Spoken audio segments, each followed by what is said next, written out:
El guardavías, de Charles Dickens.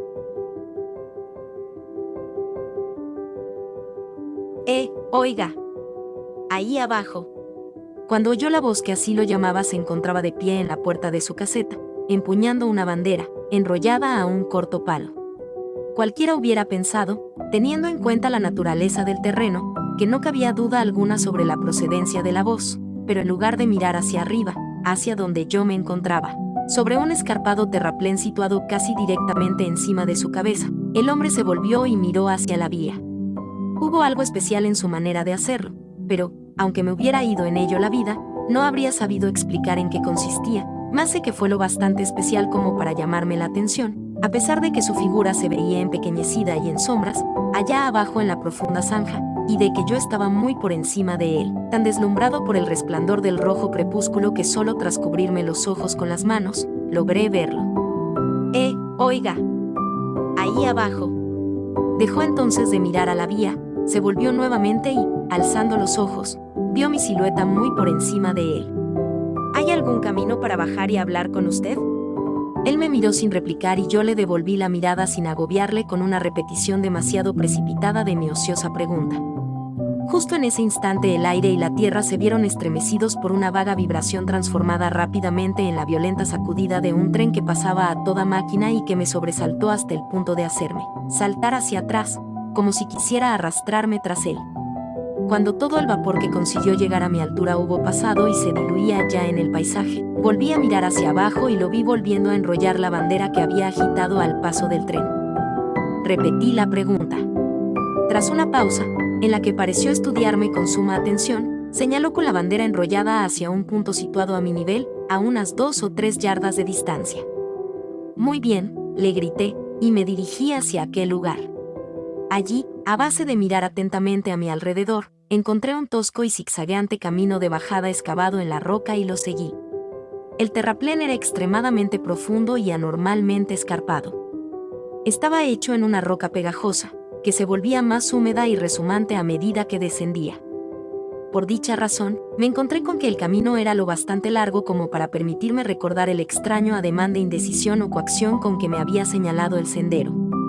Cuando hube descendido lo suficiente para volverlo a ver, observé que estaba de pie entre los raíles por los que acababa de pasar el tren, en actitud de estar esperándome. Tenía la mano izquierda bajo la barbilla y el codo descansando en la derecha, que mantenía cruzada sobre el pecho. Su actitud denotaba tal expectación y ansiedad que por un instante me detuve, asombrado. Reanudé el descenso y, al llegar a la altura de la vía y acercarme a él, pude ver que era un hombre moreno y cetrino, de barba oscura y cejas bastante anchas. Su caseta estaba en el lugar más sombrío y solitario que yo hubiera visto en mi vida. A ambos lados, se elevaba un muro pedregoso y resumante que bloqueaba cualquier vista salvo la de una angosta franja de cielo. La perspectiva por un lado era una prolongación distorsionada de aquel gran calabozo. El otro lado, más corto, terminaba en la tenebrosa luz roja situada sobre la entrada, aún más tenebrosa, a un negro túnel de cuya maciza estructura se desprendía un aspecto rudo, deprimente y amenazador. Era tan oscuro aquel lugar que el olor a tierra lo traspasaba todo, y circulaba un viento tan helado que su frío me penetró hasta lo más hondo, como si hubiera abandonado el mundo de lo real. Antes de que él hiciese el menor movimiento me encontraba tan cerca que hubiese podido tocarlo. Sin quitarme los ojos de encima ni aun entonces, dio un paso atrás y levantó la mano. Aquel era un puesto solitario, dije, y me había llamado la atención cuando lo vi desde allá arriba. Una visita sería una rareza, suponía, pero esperaba que no fuera una rareza mal recibida y le rogaba que viese en mí simplemente a un hombre que, confinado toda su vida entre estrechos límites y finalmente en libertad, sentía despertar su interés por aquella gran instalación. Más o menos estos fueron los términos que empleé, aunque no estoy nada seguro de las palabras exactas porque, además de que no me gusta ser yo el que inicie una conversación, había algo en aquel hombre que me cohibía. Dirigió una curiosísima mirada a la luz roja próxima a la boca de aquel túnel y a todo su entorno, como si faltase algo allí, y luego me miró. «Aquella luz está a su cargo, ¿verdad? ¿Acaso no lo sabe?», me respondió en voz baja. Al contemplar sus ojos fijos y su rostro saturnino, me asaltó la extravagante idea de que era un espíritu, no un hombre. Desde entonces, al recordarlo, He especulado con la posibilidad de que su mente estuviera sufriendo una alucinación. Esta vez fui yo quien dio un paso atrás. Pero, al hacerlo, noté en sus ojos una especie de temor latente hacia mí. Esto anuló la extravagante idea. Me mira y dije con sonrisa forzada como si me temiera. No estaba seguro, me respondió, de si lo había visto antes. ¿Dónde? Señaló la luz roja que había estado mirando. ¿Allí? Dije. Mirándome fijamente respondió, sin palabras, sí. Mi querido amigo, ¿qué podría haber estado haciendo yo allí? De todos modos, sea como fuere, nunca he estado allí, ¿puede usted jurarlo? Creo que sí, y asintió, sí, creo que puedo. Su actitud, lo mismo que la mía, volvió a la normalidad, y contestó a mis comentarios con celeridad y soltura. ¿Tenía mucho que hacer allí? Sí, es decir, tenía suficiente responsabilidad sobre sus hombros, pero lo que más se requería de él era exactitud y vigilancia, más que trabajo propiamente dicho. Trabajo manual no hacía prácticamente ninguno. Cambiar alguna señal, vigilar las luces y dar la vuelta a una manivela de hierro de vez en cuando era todo cuanto tenía que hacer en ese sentido. Respecto a todas aquellas largas y solitarias horas que a mí me parecían tan difíciles de soportar, solo podía decir que se había adaptado a aquella rutina y estaba acostumbrado a ella.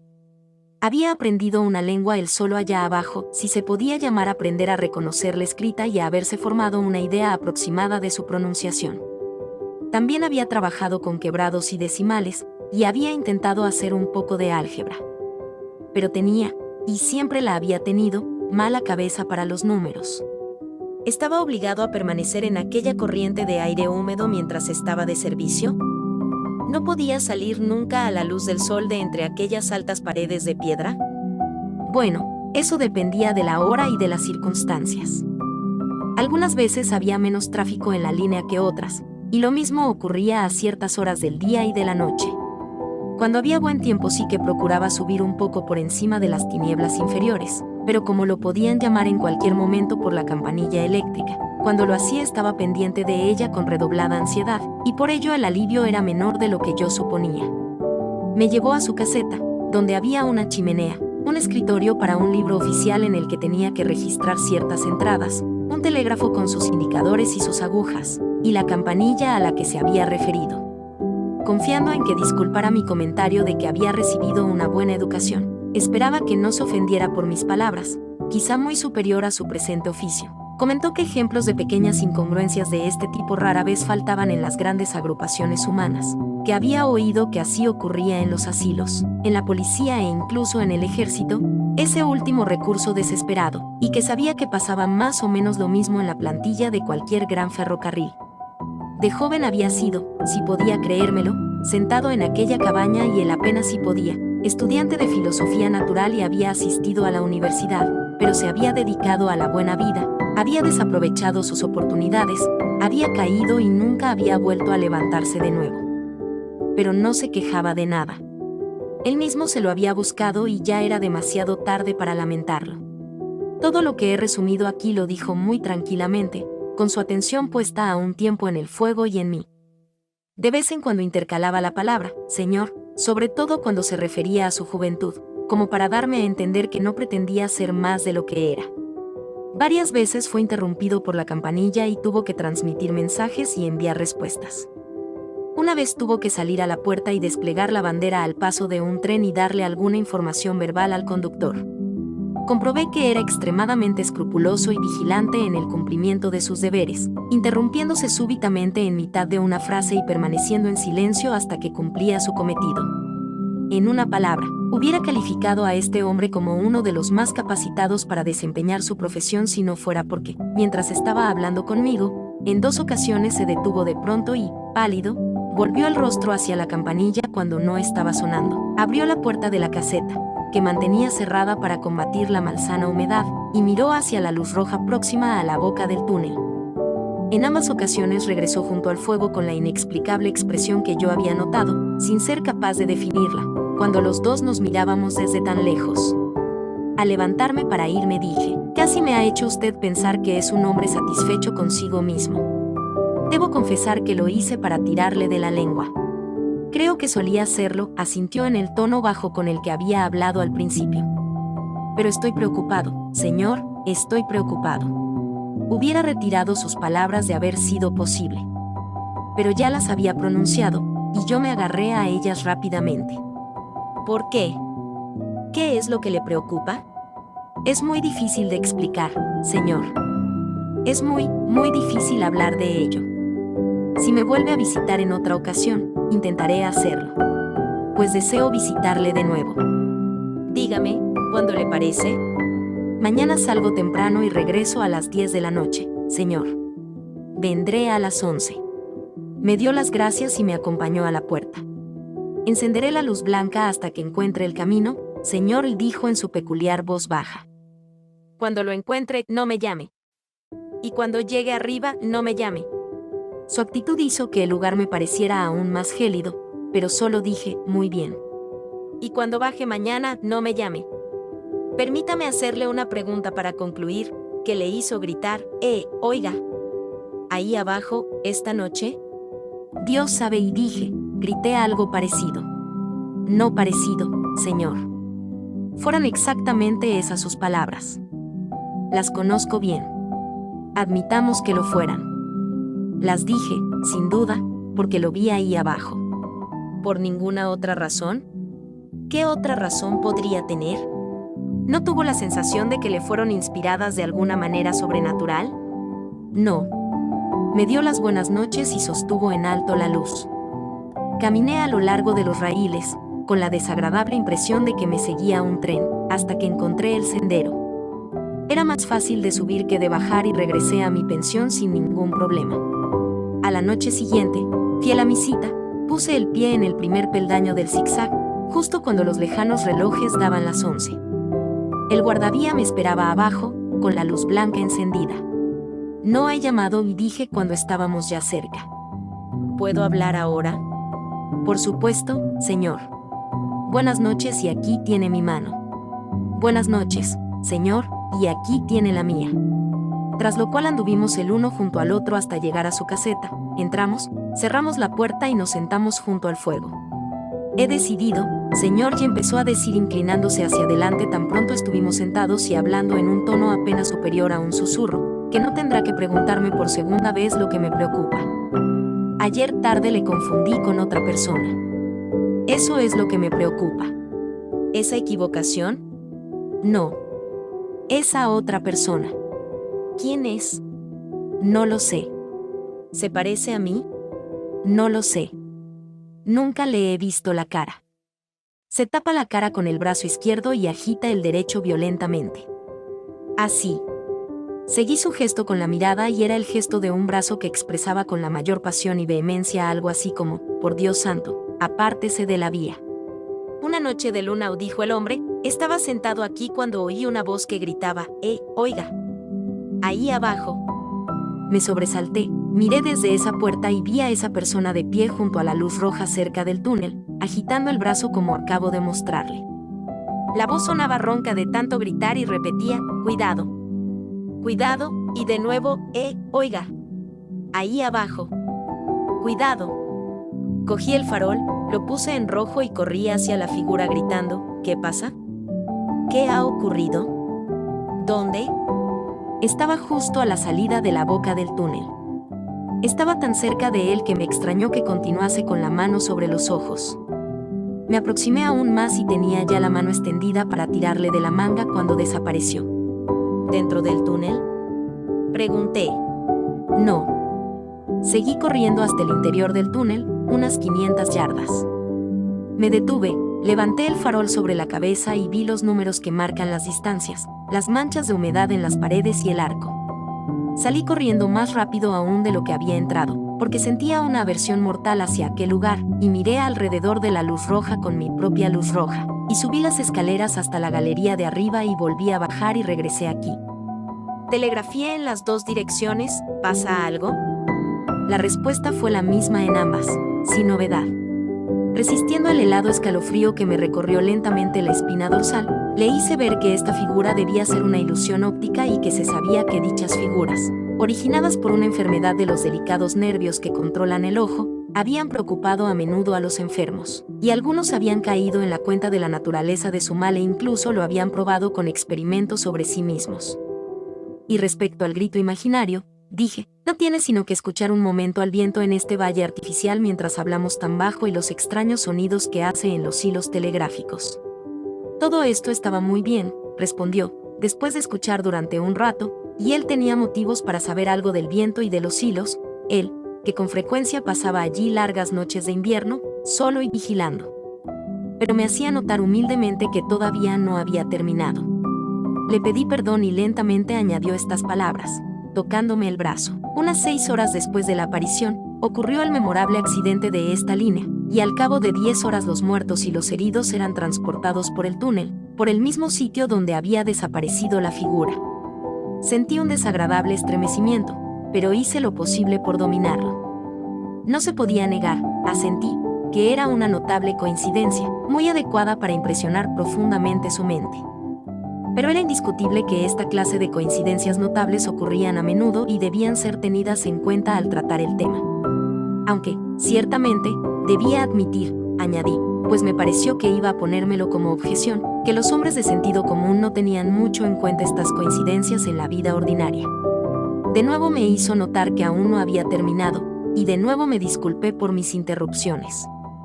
Estoy, dijo, poniéndome otra vez la mano en el brazo y mirando por encima de su hombro con los ojos vacíos, fue hace justo un año.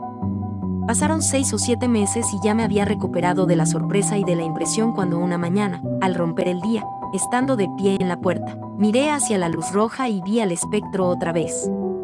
Y aquí se detuvo, mirándome fijamente. ¿Lo llamó?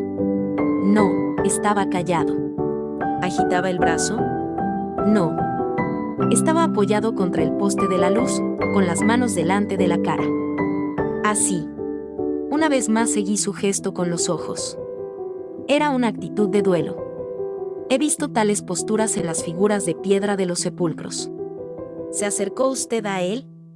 Entré y me senté, en parte para ordenar mis ideas, en parte porque me sentía al borde del desmayo. Cuando volví a la puerta, la luz del día caía sobre mí y el fantasma se había ido. ¿Pero no ocurrió nada más? ¿No pasó nada después? Me tocó en el brazo con la punta del dedo 2 o 3 veces, asintiendo con la cabeza y dejándome horrorizado a cada una de ellas. Ese mismo día, al salir el tren del túnel, noté en la ventana de uno de los vagones lo que parecía una confusión de manos y de cabezas y algo que se agitaba. Lo vi justo a tiempo de dar la señal de parada al conductor. Paró el motor y pisó el freno, pero el tren siguió andando unas 150 yardas más. Corrí tras él y al llegar oí gritos y lamentos horribles. Una hermosa joven había muerto instantáneamente en uno de los compartimentos. La trajeron aquí y la tendieron en el suelo, en el mismo sitio donde estamos nosotros. Involuntariamente empujé la silla hacia atrás, mientras desviaba la mirada de las tablas que señalaba. Es la verdad, señor, la pura verdad. Se lo cuento tal y como sucedió. No supe qué decir, ni en un sentido ni en otro, y sentí una gran sequedad de boca. El viento y los hilos telegráficos hicieron eco a la historia con un largo gemido quejumbroso. Mi interlocutor prosiguió, ahora, señor, preste atención y verá por qué está turbada mi mente. El espectro regresó hace una semana. Desde entonces ha estado ahí, más o menos continuamente, un instante sí y otro no. ¿Junto a la luz? Junto a la luz de peligro. ¿Y qué hace? El guardavía repitió, con mayor pasión y vehemencia aún si cabe, su anterior gesto de, por Dios santo, apártese de la vía. Luego continuó, no hallo tregua ni descanso a causa de ello. Me llama durante largos minutos, con voz agonizante, ahí abajo, cuidado. Cuidado. Me hace señas. Hace sonar la campanilla. Me agarré a esto último. ¿Hizo sonar la campanilla ayer tarde, cuando yo estaba aquí y se acercó usted a la puerta? Por 2 veces. Bueno, vea, y dije, como le engaña su imaginación. Mis ojos estaban fijos en la campanilla y mis oídos estaban abiertos a su sonido y, como que estoy vivo, no sonó entonces, ni en ningún otro momento salvo cuando lo hizo al comunicar la estación con usted. Negó con la cabeza. Todavía nunca he cometido una equivocación respecto a eso, señor. Nunca he confundido la llamada del espectro con la de los humanos.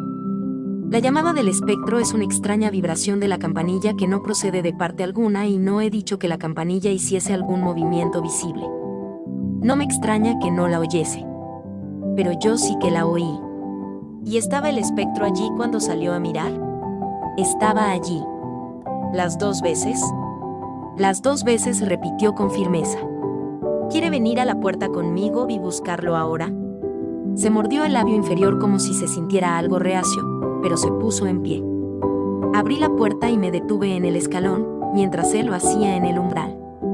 Allí estaban la luz de peligro, la sombría boca del túnel y las altas y húmedas paredes del terraplén, con las estrellas brillando sobre ellas. ¿Lo ve? Le pregunté, prestando una atención especial a su rostro. Sus ojos se le salían ligeramente de las órbitas por la tensión, pero quizá no mucho más de lo que lo habían hecho los míos cuando los había dirigido con ansiedad hacia ese mismo punto un instante antes. No, contestó, no está allí. De acuerdo, dije yo. Entramos de nuevo, cerramos la puerta y volvimos a nuestros asientos. Estaba pensando en cómo aprovechar mi ventaja, si podía llamarse así, cuando volvió a reanudar la conversación con un aire tan natural, dando por sentado que no podía haber entre nosotros ningún tipo de desacuerdo serio sobre los hechos, que me encontré en la posición más débil. A estas alturas comprenderá usted, señor, y dijo, que lo que me preocupa tan terriblemente es la pregunta, ¿qué quiere decir el espectro? No estaba seguro, le dije, de que lo entendiese del todo. ¿De qué nos está previniendo? Dijo, meditando, con sus ojos fijos en el fuego, volviéndolos hacia mí tan solo de vez en cuando. ¿En qué consiste el peligro? ¿Dónde está? Hay un peligro que se cierne sobre la línea en algún sitio. Va a ocurrir alguna desgracia terrible. Después de todo lo que ha pasado antes, esta tercera vez no cabe duda alguna. Pero es muy cruel el atormentarme a mí, ¿qué puedo hacer yo? Se sacó el pañuelo del bolsillo y se limpió el sudor de la frente. Si envío la señal de peligro en cualquiera de las 2 direcciones, o en ambas, no puedo dar ninguna explicación, continuó, secándose las manos. Me metería en un lío y no resolvería nada. Pensarían que estoy loco. Esto es lo que ocurriría, mensaje, peligro. Cuidado. Respuesta, ¿qué peligro? ¿Dónde? Mensaje, no lo sé. Pero, por Dios santo, tengan cuidado. Me relevarían de mi puesto. ¿Qué otra cosa podrían hacer? El tormento de su mente era penoso de ver. Era la tortura mental de un hombre responsable, atormentado hasta el límite por una responsabilidad incomprensible en la que podrían estar en juego vidas humanas. Cuando apareció por primera vez junto a la luz de peligro, continuó, echándose hacia atrás el oscuro cabello y pasándose una y otra vez las manos por las sienes en un gesto de extremada y enfebrecida desesperación. ¿Por qué no me dijo dónde iba a suceder el accidente, si era inevitable que sucediera? ¿Por qué, si hubiera podido evitarse, no me dijo cómo impedirlo? Cuando durante su segunda aparición escondió el rostro, ¿por qué no me dijo en lugar de eso, alguien va a morir? Haga que no salga de casa. Si apareció en las 2 ocasiones solo para demostrarme que las advertencias eran verdad y así prepararme para la tercera, ¿por qué no me advierte claramente ahora? ¿Y por qué a mí, Dios me ayude, un pobre guardavía en esta solitaria estación? ¿Por qué no se lo advierte a alguien con el prestigio suficiente para ser creído y el poder suficiente para actuar? Cuando lo vi en aquel estado, comprendí que, por el bien del pobre hombre y la seguridad de los viajeros, lo que tenía que hacer en aquellos momentos era tranquilizarlo. Así que, dejando a un lado cualquier discusión entre ambos sobre la realidad o irrealidad de los hechos, le hice ver que cualquiera que cumpliera con su deber a conciencia actuaba correctamente y que, por lo menos, le quedaba el consuelo de que él comprendía su deber, aunque no entendiese aquellas desconcertantes apariciones. En esta ocasión tuve más éxito que cuando intentaba disuadirlo de la realidad del aviso. Se tranquilizó. Las ocupaciones propias de su puesto empezaron a reclamar su atención cada vez más conforme avanzaba la noche. Lo dejé solo a las 2 de la madrugada. Me había ofrecido a quedarme toda la noche, pero no quiso ni oír hablar de ello. No me avergüenza confesar que me volví más de una vez a mirar la luz roja mientras subía por el sendero, y que no me gustaba esa luz roja, y que hubiera dormido mal si mi cama hubiera estado debajo de ella. Tampoco veo motivo para ocultar que no me gustaban las 2 coincidencias del accidente y de la muerte de la joven. Pero lo que fundamentalmente ocupaba mi mente era el problema de cómo debía yo actuar, una vez convertido en confidente de esta revelación. Había comprobado que el hombre era inteligente, vigilante, concienzudo y exacto. Pero ¿durante cuánto tiempo podía seguir así en su estado de ánimo? A pesar de lo humilde de su cargo, tenía una importantísima responsabilidad. Me gustaría a mí, por ejemplo, arriesgar mi propia vida confiando en la posibilidad de que continuase ejerciendo su labor con precisión. Incapaz de no sentir que sería una especie de traición si informase a sus superiores de lo que me había dicho sin antes hablar claramente con él para proponerle una postura intermedia, resolví por fin ofrecerme para acompañarlo, conservando de momento el secreto, al mejor médico que pudiéramos encontrar por aquellos alrededores y pedirle consejo. Me había advertido que la noche siguiente tendría un cambio de turno, y saldría 1 hora o 2 después del amanecer, para empezar de nuevo después de anochecer.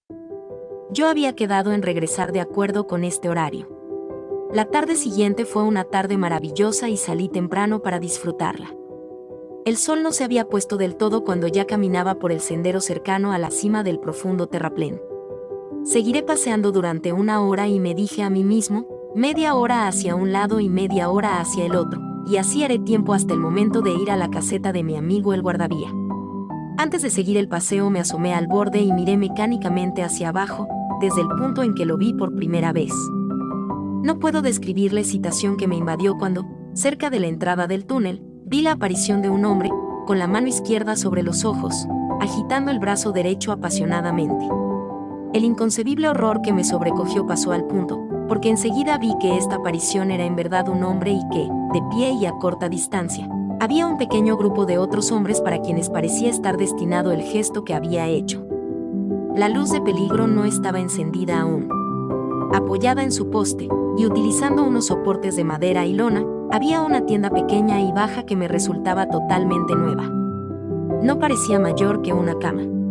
Con la inequívoca sensación de que algo iba mal, y el repentino y culpable temor de que alguna desgracia fatal hubiera ocurrido por haber dejado al hombre allí y no haber hecho que enviaran a alguien a vigilar o a corregir lo que hiciera, descendí el sendero excavado en la roca a toda la velocidad de la que fui capaz. ¿Qué pasa?, pregunté a los hombres. Ha muerto un guardavía esta mañana, señor. ¿No sería el que trabajaba en esa caseta? Sí, señor. ¿No el que yo conozco? Lo reconocerá si le conocía, señor, dijo el hombre que llevaba la voz cantante, descubriéndose solemnemente y levantando la punta de la lona, porque el rostro está bastante entero. ¿Pero cómo ocurrió? ¿Cómo ocurrió?, pregunté, volviéndome de uno a otro mientras la lona bajaba de nuevo. Lo arrolló la máquina, señor.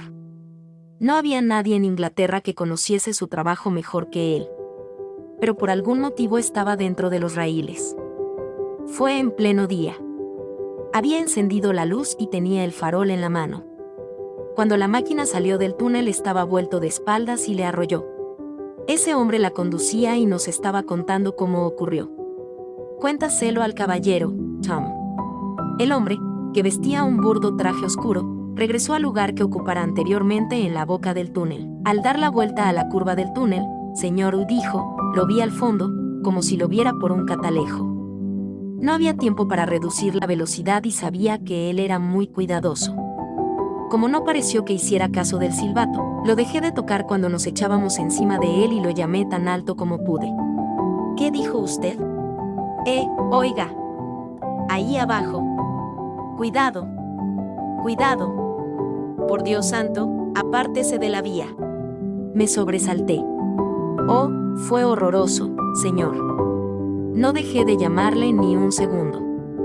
Me puse el brazo delante de los ojos para no verlo y le hice señales con el brazo hasta el último momento, pero no sirvió de nada. Sin ánimo de prolongar mi relato para ahondar en alguna de las curiosas circunstancias que lo rodean, quiero, no obstante, para terminar, señalar la coincidencia de que la advertencia del conductor no solo incluía las palabras que el desafortunado guardavía me había dicho que lo atormentaban, sino también las palabras con las que yo mismo el que había acompañado, y tan solo en mi mente y los gestos que él había representado.